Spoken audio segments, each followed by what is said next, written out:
Okay, well, we're going to go ahead and get started today. So welcome. Today is going to be another one of those days that's a little bit more relaxed, a little bit easier, since we had those two classes in a row that were no doubt a big challenge. And I hope at least some of you played around with the code that I posted. I think it was yesterday. It was a little code example. It was just one of those things where you encounter a piece of code that is powerful, but also is a little bit counterintuitive why it would work. And then on top of both of those things, on top of its power and on top of its counterintuitivity, counterintuitiveness, it is also just difficult to read. It's just hard to figure out what's going on. And even assuming you did figure out what was going on, it's counterintuitive that it would work. And on top of that, it's all very, very powerful. So it's an interesting example of something somewhat complex that you can do in a way that most people won't immediately see. Most people won't immediately think of playing around with things like that. So anyway, play around with it. If you want to figure out what's going on there, then I would recommend that you take that function, remove all the ES6, right? So remove the rest operator, then remove the fat arrows, and then replace the nested ternary, which we should never do in the real world. In the real world, don't do a nested ternary anyway. The ternary is the question mark colon syntax. So replace that with an if statement, and I think it'll make a bit more sense, at least what's happening. And then once you know what's happening in there, then try to figure out why it's doing that. So if you're looking to flex your JavaScript muscle, take a look at that, because you'll learn a lot about the way some of those little things work. So a little logistical point here before we dive into today's work on promises.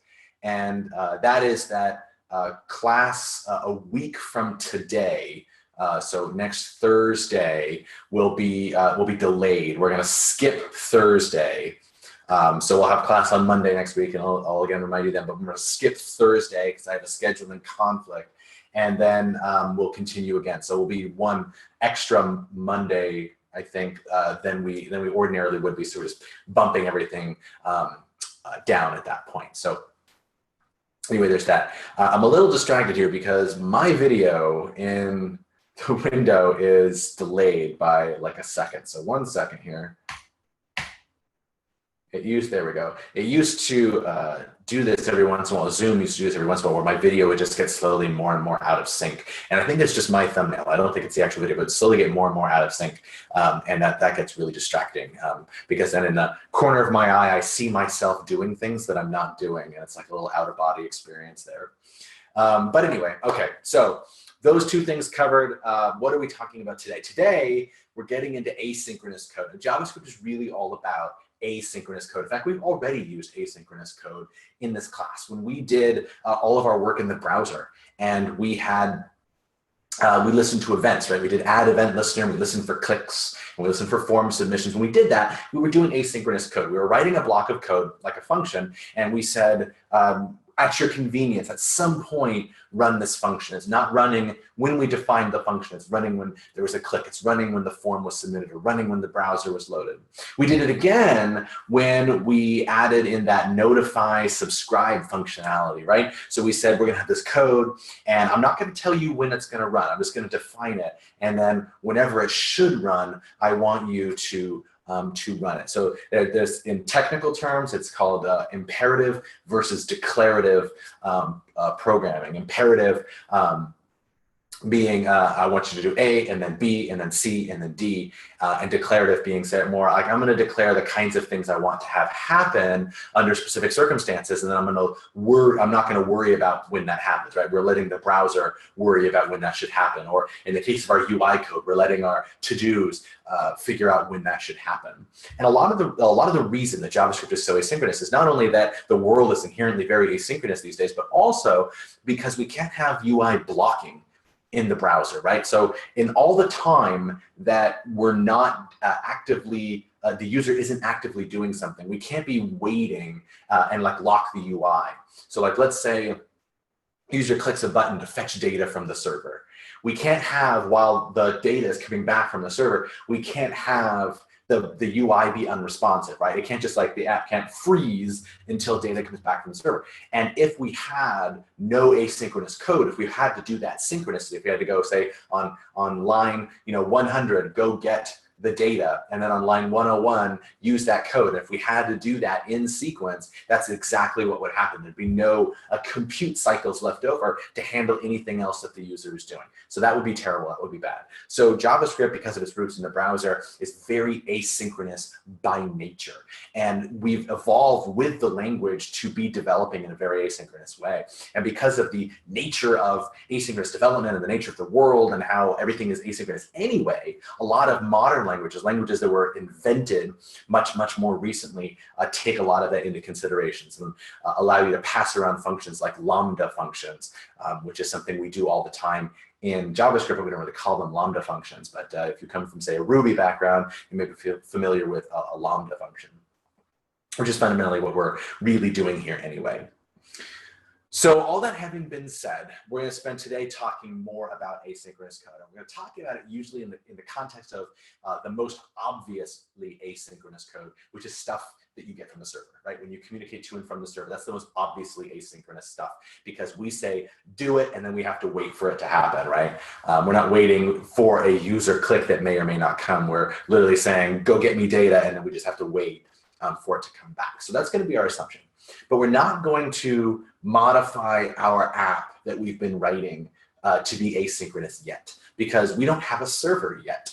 And so what I'd like to do is spend a little bit of time playing around. We're just going to go into a JS bin in the browser, and we're going to do the same type of thing, but 3 different ways, highlighting the strengths and weaknesses of each. We're first going to start with callbacks, which is the old style way of doing it. It's how we've been doing all of our asynchronous code so far. And then we're going to move into promises, which are by far the most common way of dealing with asynchronous code, particularly when it's stuff from the server. It's an emerging standard. Some browsers support promises out of the box. They all support them with a polyfill that you would just get out of the box with most browsers anyway. Node supports promises out of the box now. When we get into talking about fetch, which we'll do in 2 classes from now, then we'll talk more about promises, because that's something that uses promises out of the box as well. So promises are really important for you to understand. So we're going to spend a chunk of today just talking about promises. And then we're going to use them in our next class and in our class after that. So promises are a really, really big deal. But one of my favorite alternatives for that, that you can use promises with it, but it's way more powerful. So I consider it kind of an alternative to promises. They're called observables. So we're going to spend a few minutes talking about that at the end of class today, because they're kind of fun. They're confusing a little bit, but they're really, really powerful. And so this isn't me telling you to master observables, and there are no activities that are going to be dealing with observables. I'm going to talk about them for a few minutes in class today, and then we're not going to talk about them again. But I'm talking about them because I hope that it will pique your interest enough to explore them on your own, because they're really cool and really powerful, and not enough JavaScript developers make use of them, or at least that's my opinion. So that's what we're going to do today, right? So I'm going to go ahead and share my screen here.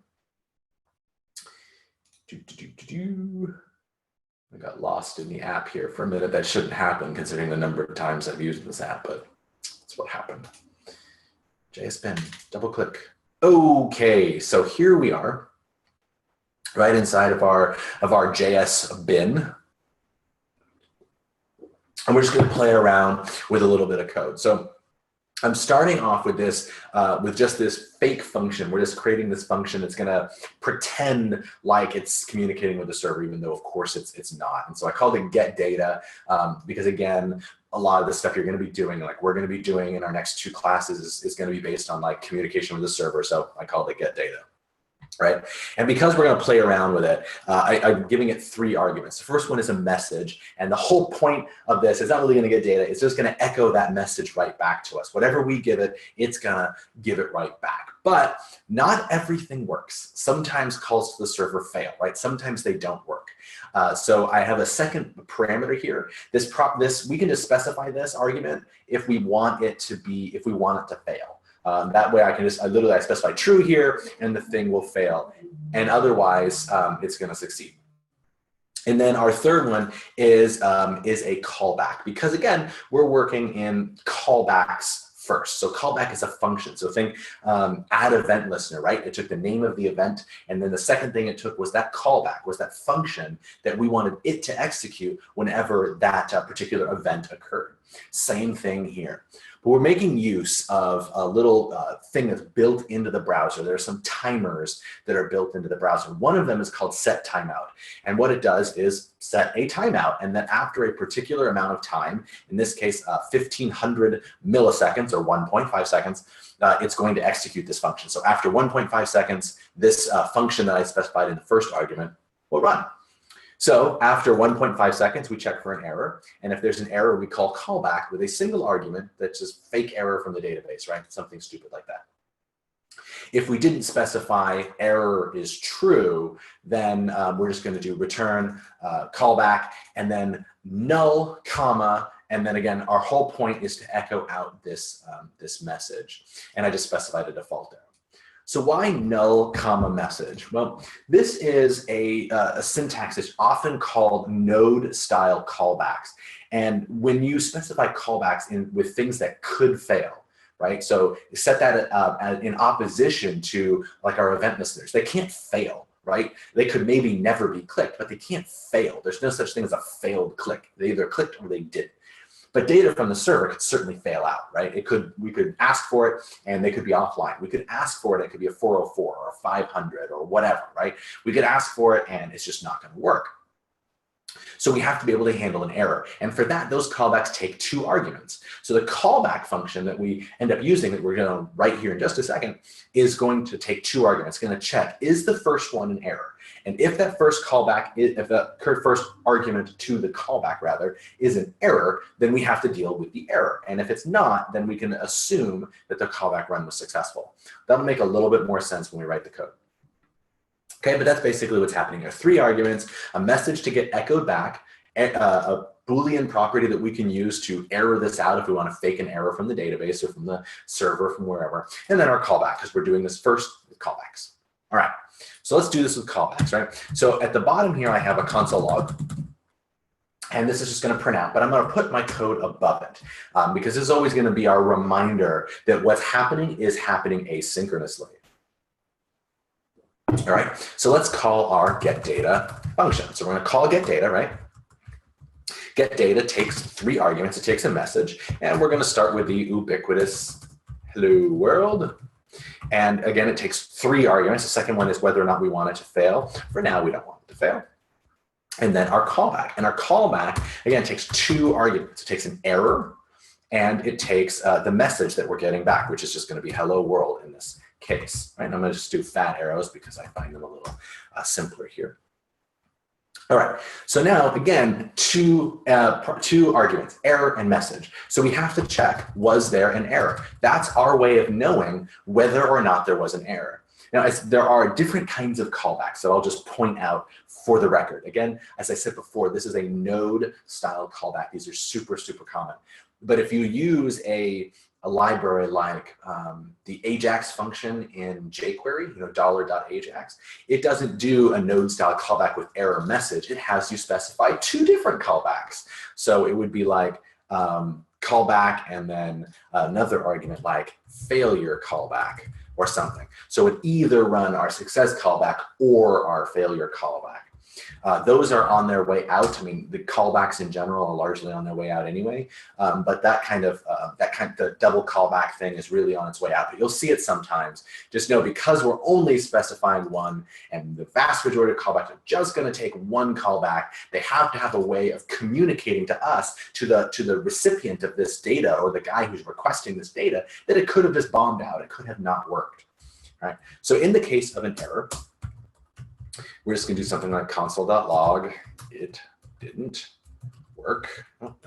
Oh, see, this is how you know I use Vim a lot, because what I just did was the key binding to delete back one word, which is Control W. For those of you who are key binding happy, you'll know that Control W also closes a browser tab.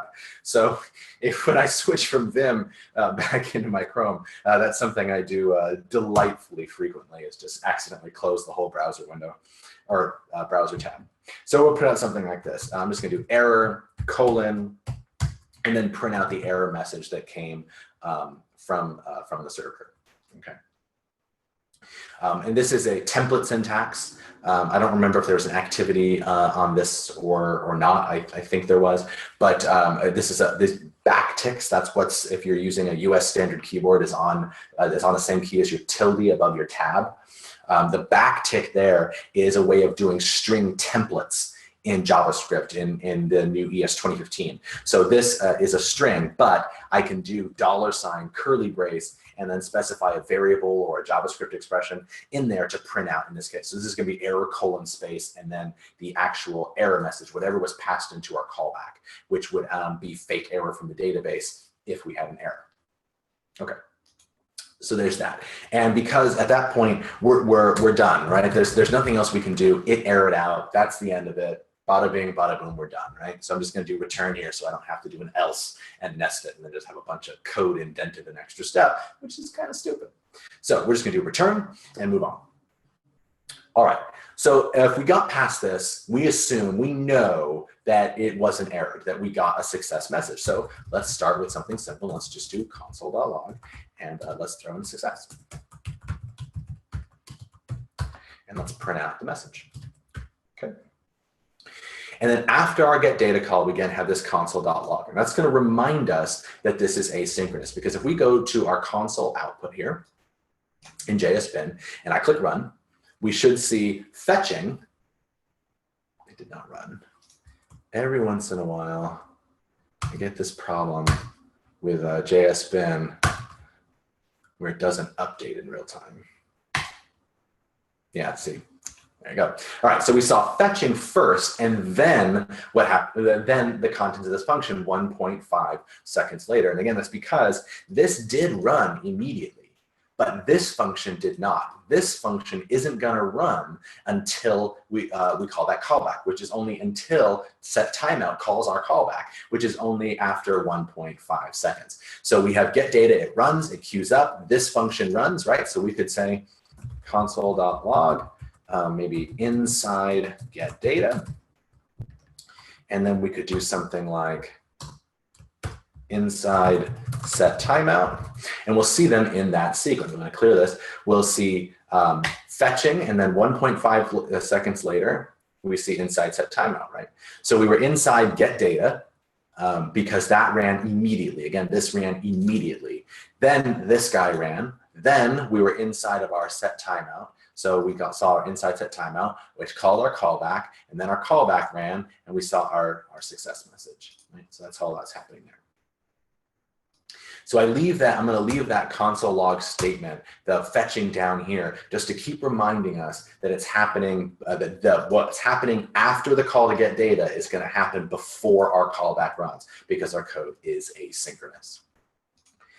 All right, so that wasn't very interesting. That was kind of dumb, right? This is just a function. There was nothing interesting about JavaScript here at all, okay?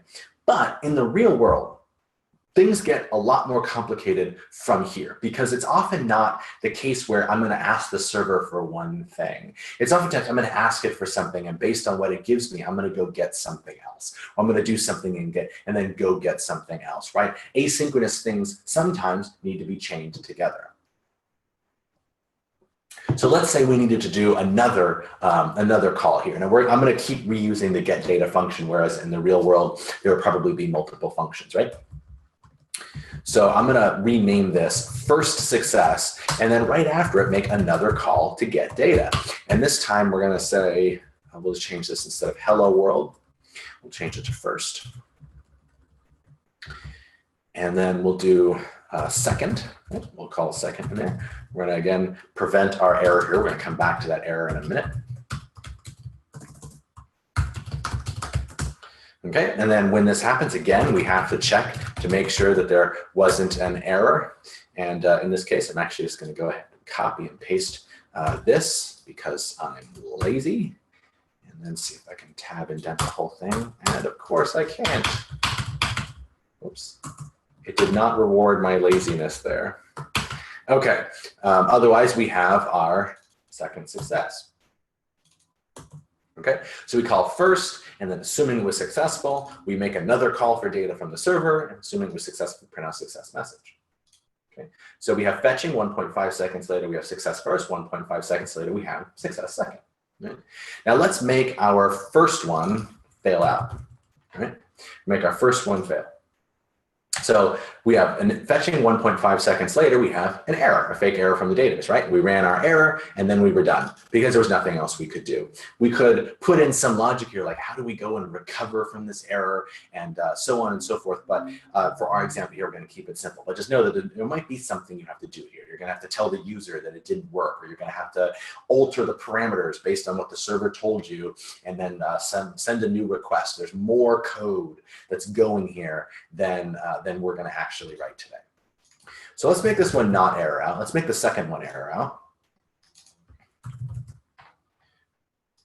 So we have fetching, and then 1.5 seconds later we have the first, and then 1.5 seconds later we have a failure, right? So that's what we have here. So again, we're running our asynchronous code. So our success never runs, only our error in the second. Okay? So now we're back to that. Now let's say, in a very realistic scenario, that we need to fetch even more data from the server after we get the second set of data, right? So we have that. Okay, so now we have a third. And we could just run this thing one more time and we should see fetching 1.5 seconds later first, 1.5 seconds later second, 1.5 seconds later third. Okay, so all that works and that's great and that's fine and good. And this is how you'll see a lot of node code that's on the server side running. It's getting a lot less common, but you're going to see tons and tons of this kind of code here. And this is quickly getting pretty ugly. We're already 3 levels deep, right, in these callbacks. And there's going to be a lot of stuff that's going to be going on in there. This doesn't even take into consideration these errors and what happens if we need to try to recover from them or whatever else. And we have a lot of redundancy in here, right? We maybe even wanted to handle these errors all 3 the same way. Maybe in any case, all we really had to do was tell the user that something went wrong. Maybe we don't need to handle all of these differently, and yet we have to have 3 separate ways of handling the errors and dealing with the errors and so forth. So we get all of this extra code that feels a little redundant. We have code that's getting increasingly hard to read, and we get what I call the pyramid of doom, which is an homage to Indiana Jones. But you can see this is starting to form a pyramid, particularly if we were to cut out all of our error handling, it'll be a little bit clearer, right? You can see why this is a pyramid, right? Because it's a pointed structure like that. Okay, so that's the problem with callbacks. The problem with callbacks is that the code is ugly and it can get hard to read, feels a little bit redundant, and then you get that pyramid of doom, that visual structure that's just a mess kind of anyway, right? So that's callbacks. And that's really all we're going to say about callbacks. There's really not much more to talk about with that. They're basically like the default, right? They're what you're going to do with JavaScript out of the box, right? Nothing more interesting than that. Okay, so I'm going to comment this out because I'm going to share this JS bin with you guys after class, and you can go back and take a look there. Okay, so the next thing we're going to do is promises, right? And first, what is a promise? Well, a promise is a guarantee to eventually maybe resolve to one value. Right? So a promise is a guarantee of 0 or 1 values eventually, right? So you can think about it like a callback. It's saying, I want to fetch data from the server, and either one of 3 things is going to happen. Either eventually I'm going to get the data, either eventually it's going to error out, or eventually is never going to come. One of those 3 things is always the case, right? So that's a promise. A promise is a guarantee for 0 or 1 things to eventually happen. All right, so that's a promise. We're going to take this getData function and we're going to port it to a promise. We're going to make it into a promise, right? So I'm just going to overwrite our getData function. or let's call it get data P for promise. Right, and so we're going to take the same arguments, message, error, and callback, but we're going to immediately return a promise. And a promise is a factory function, okay? And we call it with new promise, it's actually a constructor, but to create a new instance of a promise, okay? And a promise takes in a function as an argument, and that function takes in two arguments, resolve and reject. Okay. So this is all run instantly. Okay, so if we called get data P, a new promise is going to be created and it's going to call this function immediately, right? So all that's going to happen. But what we can do in here is run any asynchronous code we want and then resolve the promise or reject the promise based on whether it worked or it didn't.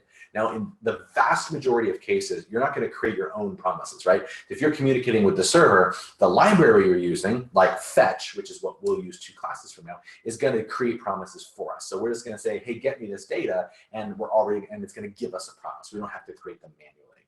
But there are cases where you do. So we're going to create our own here. So any asynchronous code we put in here, we can run, and then when we're done, we can choose to resolve the promise, which means success, or reject it, which of course means failure. And since we're wrapping our getData function, we're just going to immediately call our getData function. We're going to pass in all the same arguments, right? Because we're letting it decide whether we get success or failure. And for our callback, right, we're going to get the same thing, error or the message. Okay, and then if there's an error, we're going to reject the promise with that error message, or with that error message, which would be fake error from DB. And of course, at that point, we're done. Otherwise, we're going to go ahead and resolve it with the message we got back. Okay. So getData P resolves our getData, or surrounds our getData function, wraps it in a promise, right? So getData P is going to do exactly what getData did. In fact, it's going to call getData behind the scenes and use its callback. But when getData runs its timeout after 1.5 seconds and is successful and calls this callback, then we are going to say, okay, resolve it with that message. And if after 1.5 seconds, set timeout in our original getData function, after 1.5 seconds says, oh, that's a failure, and passes in an error, then we get if error here, and we're going to reject our promise. So that's the promise creation bit of it, right? Behind the scenes. And now we have a promise. So I'm going to do this, even though it's a little bit out of order, so we don't have to scroll up and down the whole time. I'm going to do it above our old getData function. Okay, so we're going to call getData P, and we're going to do the same thing we did before, right? So we're going to pass in first, we're going to pass in false, and then we're going to pass in no callback, because promises don't take callbacks. They don't work that way. So getData P returns a promise. So we could store that in a variable like const promise equals getData P, and then use this promise immediately following. That's not the syntax you'd normally use, but we're going to do it this way, and then we're going to remove that variable just for a little bit of clarity. Promises have functions on them, right? So promise is an object that has functions on it. One of those functions is called then. So you can think about it as when the promise resolves, then do this, right? So that's our success callback, promise.then. When the promise resolves, then do this. So when the promise resolves, then we know we get a message, and we can just do console.log, and we'll do success, message, right? That's what we had in our first one, right? And that's it.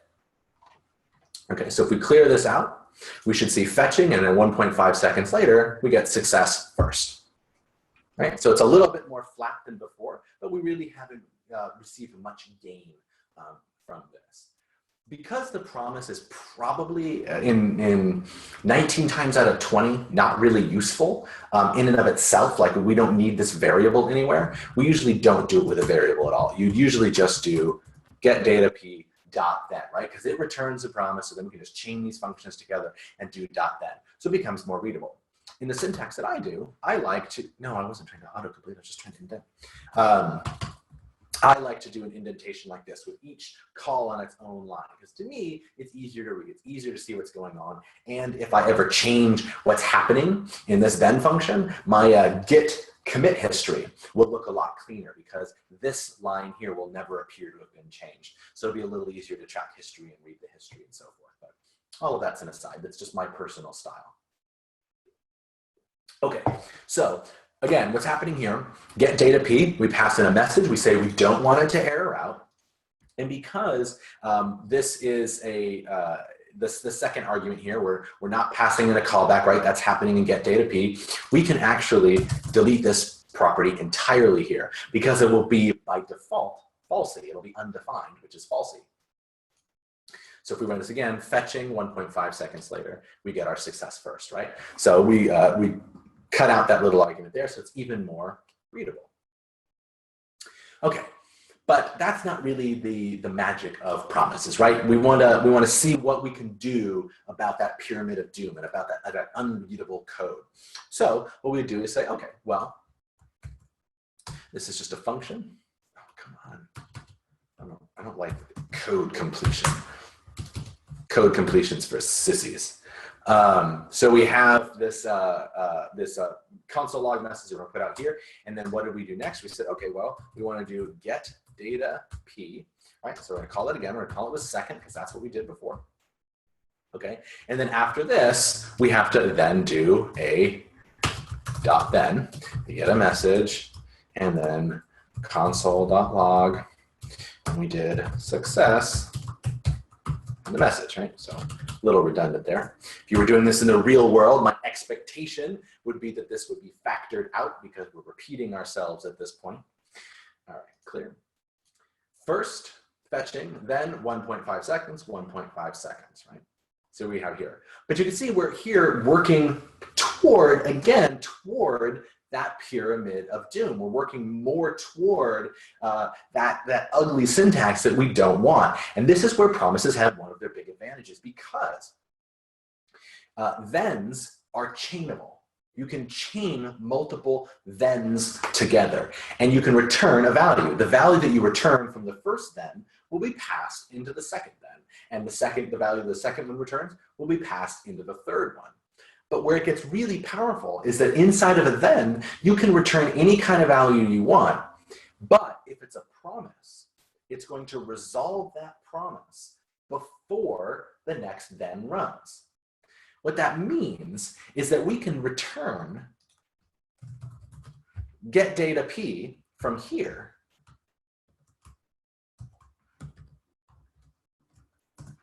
and put our then here. Because when this then runs, we do our console.log, then we're returning a promise. So this next then won't run until this promise resolves. So we're going to get the same exact result here. Fetching 1.5 seconds later, 1.5 seconds later. Right? So we get the same thing, because thens are chainable. If instead of returning a promise, I were to return hijacked, or something like that, right? I'm just going to return a straight value here. We're not going to see that 1.5 seconds delay anymore. Here's the first one, and now here's the second one. That did not update.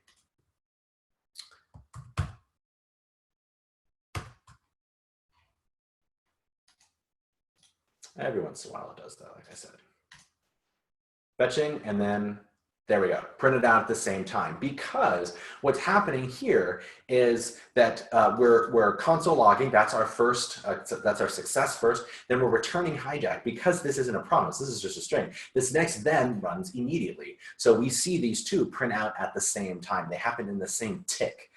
Is what we refer to in JavaScript. They just happen in the same execution cycle, right? First this one, then immediately this then ran immediately, and it was fine. It was good to go, and we printed out a second message there. So if you return a standard, just any old value, it's just going to pass right on through and go to the next then. But if you return a promise, like we did right here, it's going to resolve that promise and then pass the value into the next then. Okay, Now, because thens are chainable that way, because the value returned from the first gets passed on and so forth, we're actually able to get a little bit more powerful with these. We can be a little bit more succinct in how we have these run. So we can do something like dot then,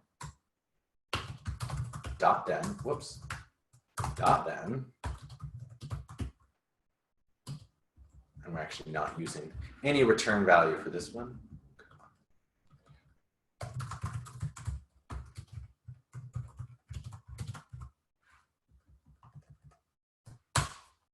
So we get even more succinct here.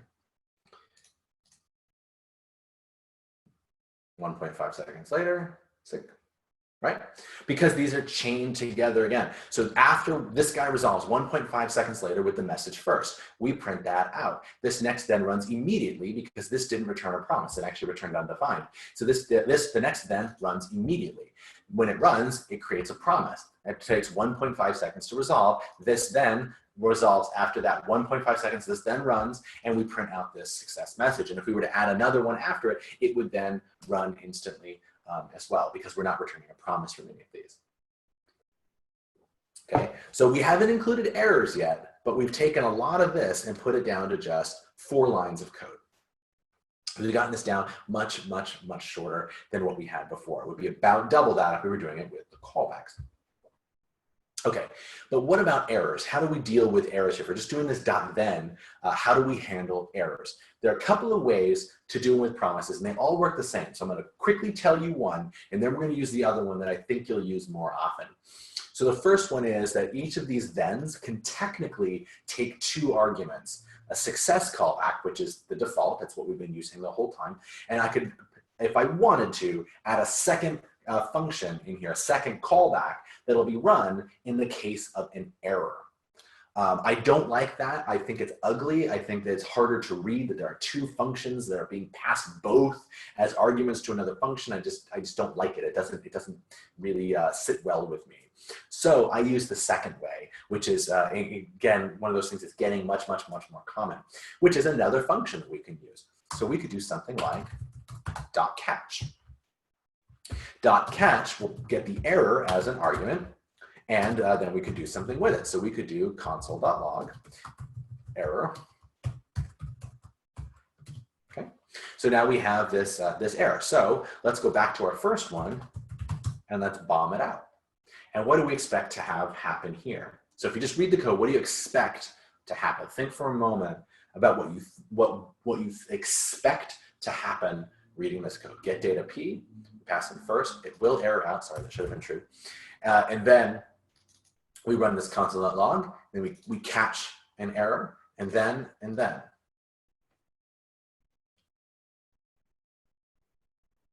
Okay, let's find out. So fetching 1.5 seconds later, I have an error somewhere in here.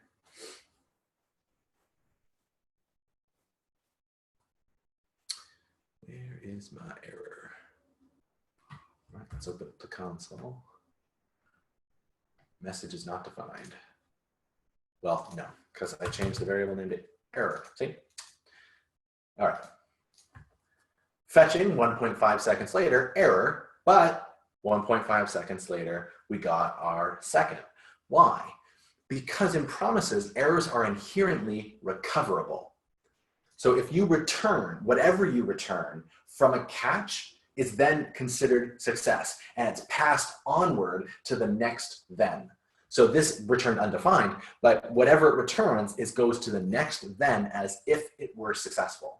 Right? So that allows you to catch an error and then find some way to fix it and then continue on with your process. So you can envision a server scenario where you say, I want to go, save this, right, to the server. And the server says, hey, you're not logged in. Well, now in this whole asynchronous chain with a series of promises, you can get the user logged in and then continue right back where you were before without ever losing that, that chain, because catch allows you to recover from them. The order of these, though, really matters, because you can see our catch is coming after the then. What would happen if I put it beforehand? Fetching 1.5 seconds later, we got two things printed out before moving on. Why? What happened here? Well, we caught the error that getDataP spat out, and so we print out error, right? Fake error from DB. But again, catch recovered. Since we recovered, we run our next then, which runs success. Success prints out undefined. Why? Because we didn't return anything here. We returned undefined. Undefined is what got passed into then, so success undefined. And then we move on to the next then, which takes 1.5 seconds before it resolves and prints out our last success message. So the order of these things matter. The consequence of that is that if we moved this after here, right? Which meant that this guy never ran. Okay, I'll run it again here so you see it. So we get getDataP, it runs, it takes 1.5 seconds, we get our error from the database, then we go and spit off our second one, right? That takes 1.5 seconds and we get our third. This guy never ran because anything that sits in between the creator of the promise and the catcher of the error, anything that sits in between there will never run. So this then never runs because we didn't recover until after it. We recovered after that then, so that then never runs. So they cascade down. Both successes and errors cascade down the chain, right? So what we're saying here is that when getDataP rejects, it's going to go to the first error handler in the chain. And this is the only error handler in the chain, so it goes to this particular error handler. I could put another one. I could put one down here at the end. And the second one is, there's a second error catcher in the list, but this one's never gonna run. So if we run this, we're gonna get the exact same result we had before with no second catch ever running. Why? Because we caught it already, there's no further error. But if we were to make second error out and run it, we're gonna get a similar result. 1.5 seconds error, 1.5 seconds success second, and oh, true if we wanted to error out. Anyway, fetching 1.5 seconds, then 1.5 seconds, and we get our second fake error from the database, right? So we're doing it that way. Okay, so then this didn't run because it was between the promise and the error catcher, right? So we're skipping ahead because it errored out. We're skipping ahead to the first error catcher in the list. The error catcher recovers. We're recovered now. So we move on to our next then. And then our next then errors out. So we skip the success one. It goes to the first error catcher in the list, which is this one. What that means though, the astute among you may have noticed that if you're able to skip one, this one isn't necessary in our example. Because we're doing the same thing each time and we don't care about recovering. All we want to do is catch that there was an error. So now this time, if we say fetching, 1.5 seconds later, we get a fake error from the database and nothing else. Because this guy errored out and the first error catcher was all the way down here. Those three thens above it never ran. So in the case of that example where we were talking about down here, where we said, we don't really care where we error out. If we error out, we're going to tell the user we errored out, and that's it. Like, we can't fix it. It's non-recoverable. So as most errors from the server are, at least as far as your code is concerned, non-recoverable. You may pass the error message on to the client, but it's from the developer's perspective, it's non-recoverable. You can't, by code, usually fix an error you get from the server. Usually requires the user to do something different, or the circumstances to change, like the network connection to come back, or whatever it was, right? They're usually non-recoverable. So in the case where they're non-recoverable, in the case of callbacks, we have to still do the error catchers every single time because they're completely different handlers. In the case of promises, not only do we not have the pyramid of doom, not only do we not have to nest all of these callbacks together and get cleaner code, but we can also collapse all of those error handlers together into but one error handler. So we went from this to this. And we did, in fairness, have a third one. So let's add in our third. They are now equivalent in their functionality. Oops, those are both going to error. I don't want these to error out. False. Or I should just delete it. Okay. Clear run. So fetching 1.5 seconds first, 1.5 seconds second, 1.5 seconds third. That didn't run. Well, that's not going to run because we forgot to print out a success message. So we never printed it out. And now you can see here we're doing the same thing 3 times. Console.log success. It's the same thing all 3 cases. This is not a case where you want to repeat yourself. So we're going to make this even simpler. So we're going to say const, maybe print error, something like that makes sense. Okay. And now we have this reusable function, because functions are just variables in JavaScript, right? We can just pass this guy to that function. And now we can replace all of these instances with simpler ones. And because these successes only happened in those cases, they only happened in cases where we know exactly what's going to happen, where that was it, right? It was success. A then runs for success. It's only going to run for success. We can do that. It's a bit harder to do it down here because it's not a function. It's the contents within a function. So we can't as easily do that same thing here. We could do something similar, but we could not do quite the same thing. So we can get this down to something that's nice and simple and clean. Okay, so that's promises. The one thing I will note as a common question, and you do have cases for it, but if we did have an error catcher, say up here. Remember I said that this is recoverable, right? So anything I return from catch is recoverable. So the thens after it will run. That's not always the case. Like you could have a case where you wanted to say, under certain circumstances, this is not recoverable. Like I'm gonna check the error from the server, and if the error from the server is this, I can recover. If the error from the server is this other thing, like say a 500, then you can't recover. The server is saying, I have no idea what went wrong, but it went wrong and I can't help you, right? In that case, it's non-recoverable anyway. There's nothing you can do about it. So you can actually continue on with the error if you wanted to. So I'm going to do the console.log here, but after we do our console.log, we're going to return promise.reject. And this is just a way of returning a promise that immediately rejects.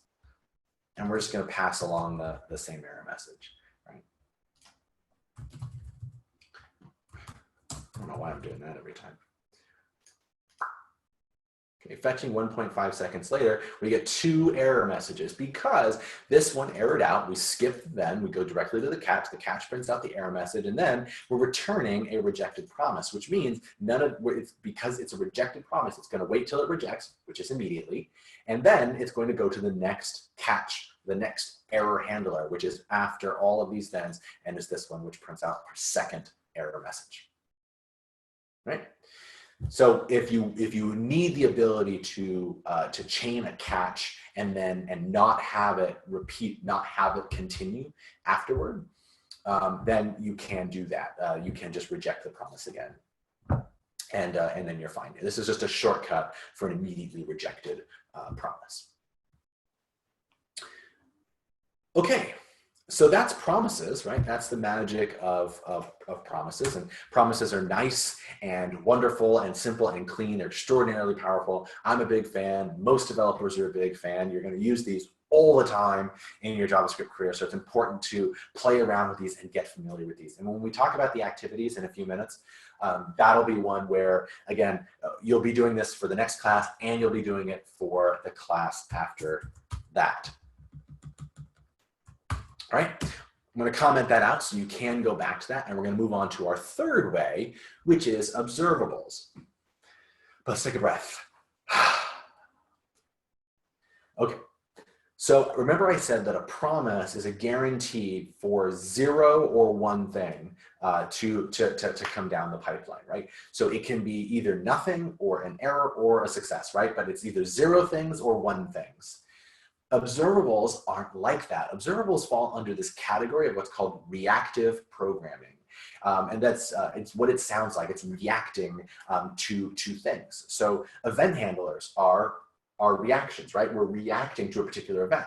And a click event can happen many, many, many times, right? Anytime we hit enter in our to-do form, we're submitting the form, right? That event is firing every time we do that. So that events are going to happen more and more often. So you couldn't have a promise for an event. That just wouldn't work. But you could do an observable for something like an event, because observables are capable of taking in 0 or 1 or many things over time. Okay, so instead of saying, I want you to do something and then do this one thing, it's instead, I want you to do something, and every time you spit out a value, I want you to do this, right? So we're gonna, what's called subscribe to anything coming out of that observable. That could be an error, an event handler in the browser. So we could use observables to do that instead of the add event listeners in the browser if we wanted to. Or it could be our asynchronous data from the server, like we have here, which is what we're gonna play with. So we're going to create a function that I just wrote here called getDataO, because the O is the observable, right? So we're going to get the data in an observable form. And what we're going to do is just grab the data from the promise. Okay, so we'll do the same function signature. Okay, a message and an error. Whether or not we want it to error out, and then we'll create an observable, and we'll just pass in both of those guys to the promise. So we're saying Rx, which is the library we're using, is called RxJS, which originally stood for Reactive Extensions for JavaScript. Kind of a mouthful there, but that's RxJS, goes just under this the namespace Rx, right? And this is an observable function for observables, Rx observable from promise. Why? Because we're creating an observable from a promise. So that's what we're doing. And that argument obviously takes in a promise. So we're just going to pass message and error to our getDataP function, which returns a promise that resolves or rejects when it calls getData, which it calls the timeout. Right? So this whole big nested chains of various different kinds of callback mechanisms here. Okay, but at the end of it, getDataO is just an observable. So we'll do getDataO, and because we've been doing the same thing for all of them, we'll do it for this one too. We're going to choose not to have it error out. And like I said, you are going to say, okay, observable, every time something happens, every time a value comes down, run this function, right? You're going to subscribe to that observable. And every time something happens on that observable, every single time, we want it to run this particular function, which is going to get out the value. Okay, so anytime a value comes out, we'll actually just do the console log we've been doing. Anytime a value comes out, we're going to run console.log. Man, my typing skills have gone the wee of the dodo. Okay, we do the exact same thing we did before. So we're saying we're going to subscribe to this observable. Anytime a value comes down this observable, this subscribe's going to run. Now, because we created this observable from a promise, he's only ever going to have one value, right? Only one value is ever going to come down this observable. We're going to look at ones that take, that will have multiple values here in just a minute. Okay, so getDataO first.subscribe, and we're going to print out this success message. Fetching 1.5 seconds later, success first. Not really that interesting, right? But so far this is looking fairly similar to a promise, right? And that's because it is. But there's a lot of power that you can do with an observable. A lot of things that are manipulations, that are complex data migrations that you can do inside here, different ways of maneuvering data through pipelines. Because that's what observables are, because they take multiple values, or they can push multiple values down these pipelines. That's how we refer to them. That's how we think of them, as pipelines. They're pipelines for actions. To get what that really looks like, right? We're going to use some numbers in just a second, but for the sake of completeness, I want to make this match like we had in our promise example. Okay, so I'm going to use .do. .do on an observable grabs the value, makes a copy of the value, and then runs our function. So it has no side effects. This is just saying, all right, well, you wanted to do something with that value. So go ahead, do something with that value. And because we're making use of the same logic here, I'm going to save a little time and move this. I'm just going to move this up here. So we're going to make use of this error message. print message. I don't know why I called that print error before. That was weird. Obviously, we were printing out success. Nope, none of you decided to call me out on that. Nobody paying attention right now? All right. It was tempting. I'm sorry? It was tempting, but you were on a roll. And it's much worse for me to just like encounter that on my own and be like, oh, I've looked like an idiot for 10 minutes. All right, so print message. So we'll do the same thing here. So we're going to do print message, but now we need to trigger another promise, right? So the way we did that with just standard promises is in a then we could return a promise, and that promise would wait for it to resolve before it called the next then. Observables can do that. They're going to do way more than that, which we'll see in just a second. So the API to do the same thing is going to seem a little odd, but we're going to do what's called a concat map. So that's a little weird, but a concat map takes whatever comes out of this, and if it's iterable, meaning if you can iterate over it, whether that's an array, an observable, a promise, or anything like that. If it's iterable, it's going to take each of those values, wait for them to resolve if they have to, like a promise or an observable, and then it's going to fire them, each one of them, down the stream. So this we would get in the message as an argument, but we don't care about it. Okay, so I'm just going to do fat arrow here, and then fire off another call to get data. Oh, sorry, get data O. So we're going to fire off a call to our observable version of this, and then we're going to again do a print message on there. Okay, so we should have the 2 here, 3 seconds total. Okay, interesting that we got 2 successes at the end. Why? Because we subscribed to it. Right? This do isn't really necessary because whatever the value in the stream is, it's going to end up at subscribe. What we did here was map. Think about it like an like array.map. What we did was map the value of first to an observable that waited for it to resolve with second and pass that down the stream. So we didn't have both of them. We only had one of them left. So we replaced first with second.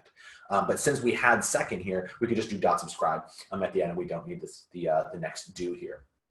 But for the sake of completeness, okay, we'll do our third, because that's what we had before. Okay. And actually, this could be print message too. There's no reason why I can't.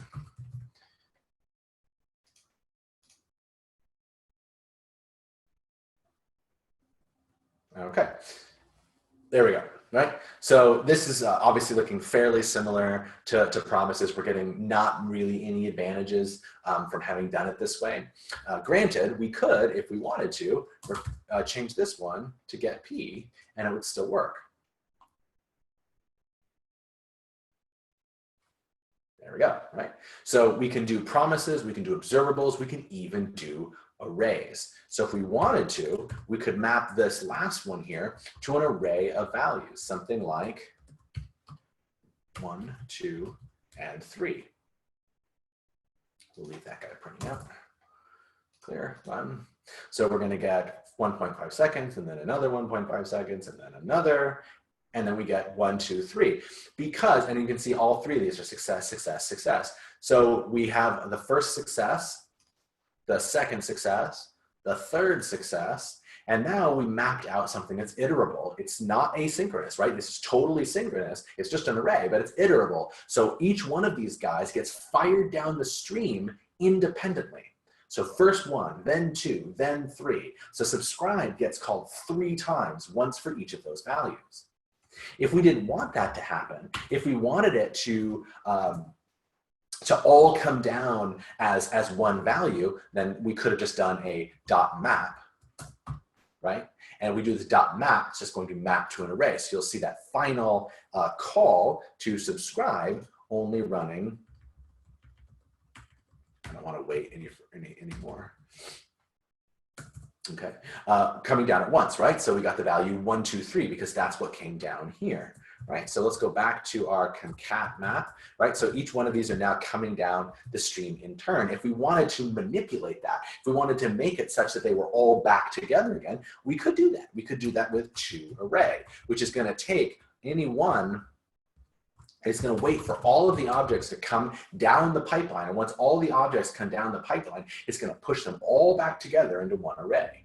So we got the same result here, 1, 2, 3, because we took all of the values and put them back into the array. And this is starting to get that glimpse of the power of observables, because we can manipulate how things move down the stream. We can take arrays and split them out so that we can map over each item in the array. And then we can put them all back together again if we wanted to. With promises, you absolutely cannot do that. So let's create an observable that just returns a range of numbers. Okay, so this getDataO, our new getDataO, is just going to return a range of numbers. It's going to return 1, 2, 3, 4, 5. It's right? So we're going to have this thing fire 5 times. This is irrelevant now. Right? And I'm going to comment all this stuff out. So we're just going to be with getDataO and our subscribe, right? Okay, so now when we clear this, this is going to run immediately, right? Because there's no, I don't have any async, there's no promises, there's no server calls or set timeouts or anything happening here. But we set a range from 1 to 5, and those all fire down the pipeline. So subscribe gets called 5 times. But that means, of course, that we could do our toArray here, and this now subscribe is only going to get called once with all 5 values, right? So we can do something like that. But things can get even more powerful than that, because what we could do is say, all right, let's get all of that data, and once we have all of that data, let's double each value in that array. Right, so let's take all of those, let's map over each value, take that value in, and return the double of that value. Right, so now when we run this, we should get 2, 4, 6, 8, and 10, because we now doubled every value within that array. Right, and if we were to change this to say, do let's say we didn't get it. Let's say that this actually returned an array of numbers, right? Because let's say it came from our server. Our server's not going to send 5 different numbers. The server's going to send one package of 5 numbers. It's going to send an array. So let's assume that it did. Well, we can't map over that. So what we could do is do a map and then do val, val fat arrow, val dot map, and then map over each one of those items there and have these 2 nested callbacks, which is exactly how you do it if you had promises. But we don't have to do that. Instead, we can say, all right, well, I know that the value that's coming down the pipeline here is an array. An array is iterable. So I can take that array and split it out into all of those parts by doing a concat map. And a concat map does a map, taking in the value and then spitting out the iterable value. Well, the iterable value in this case is the same thing, right? It is the value, right? It was an array that was coming down the pipeline. So we can do concat map, val, and now each of those 5 guys will come down the pipeline independently from them, right? So this will work. Boom, right? So this works, 2, 4, 6, 8, 10. But this is such a common thing, and this looks so stupid, that there is its own little function that you can run for it called concat all, which will do the exact same thing. So we don't have to specify it that way. So we can just take in that array, concat all, map over each of them. But if our handler at the other side of it did need, in fact, to deal in an array and not in each individual value, then we could simply split it right on back into an array. So you can manipulate values with observables in very concise but incredibly powerful ways. But it does not stop there. It would be disappointing if it did. So let's go one step further and create a new function here. This is called double async. It doubles a number, but it does it asynchronously. So it takes in a number, returns a promise that resolves after 1.5 seconds to double that number. Okay, so we have this thing that returns a promise. What we can do now is, instead of doing our this synchronous doubled version, we could do a concat map, right? So this concat map is going to take in that particular number, right? And then we can call double async with that number, right? But again, because we did concat all, right, on that array, it split them all out. So this concat map is being run for each of the 5 numbers, 1, 2, 3, 4, 5. It's being run for all 5 of them, which means we have these double async functions that are being called for 1, 2, 3, 4, and 5. Each one of those is creating a new promise. Each one of those promises is getting resolved. And when any of those promises resolve, they're going to push back down the pipeline. So if we comment out our toArray function, we're going to have our subscribe function getting called 5 times for each of the double numbers, but only after the 1.5 second delay for each of them. Okay. But we could, of course, spit them right back into an array as we've been doing. And after the delay of 1.5 seconds for each of them, we get all of them, right? 2, 4, 6, 8, 10. So, and this is just barely scratching the surface of what observables can do. Observables are extraordinarily powerful. They have all kinds of operations that you can do on them, all kinds of crazy things that you can do with observables. If you ever wanted to get your mind blown, then look up some of the talks on YouTube about observables, because they are freaking wild. They're crazy what you can do with these things. Now, most of your time, these are going to be like fairly straightforward use cases for it. But you can get much more concise, much more readable syntax with observables than you can with promises. You get all the benefits of promises, but you also get some of this extra power that just comes built in by the nature of the way observables work. And again, we've just barely scratched the surface. All I wanted to do was whet your appetite with observables. So that's all hopefully I've done today. Observables aren't going to come up again in class unless somebody has a question on them, but I do encourage you to look them up because they are really very cool. Promises, on the other hand, are going to come up a lot. They're going to be coming up in both of our next classes. So that's what our activities are on, at least in part. So here's what I want everybody to do. All right. I want you to create a web server, because that's what we're doing next time. We're creating a whole REST API. We're creating the backend for our to-do application. So here are the steps. So you're going to use Express. We're going to use Node. We've been using Node this whole time in a very sneaky way, but now you can use Express. You can install that.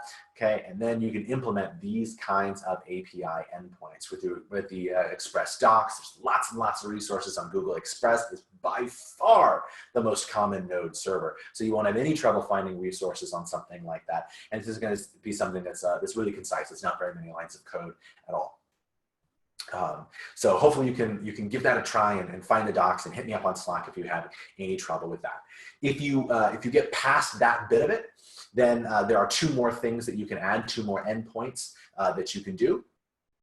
And then if you get past all of that, right, what you can try is connecting the front end to the back end. And when you connect the front end to the back end there, you'll find promises playing a role, right? So that's where promises come back to the thing. And when we reconvene on Monday, when we reconvene after our weekend break here, we're going to come back and we're going to create this whole web server live in class, but we're going to do it by faking out a database, right? Which is not a step that's in here. So we're going to use promises on the back end. And then in our following class, we're going to use promises to connect the front end and the back end together. And then at that point, okay, a week from Monday, we will have a complete end-to-end to-do application running in the browser and on the server, all of which we created full stack JavaScript for the win. And that'll take us into our last 2 classes where we just explore some other JavaScript frameworks and some useful things that you can use along the way, like the JavaScript console inside the browser. Okay, so I'm going to drop a link imminently into Slack here. So please do give those a try and give me a ring, submit a PR if you want some feedback. Some of you guys have been doing that, and that's awesome. And then ask any questions you have in Slack, and we will be back after the break. And remember, no class a week from today. Class on Monday, so I'll see you all after the weekend, but we'll have no class a week from today on Thursday. We're gonna skip that whole day. Sorry about that delay.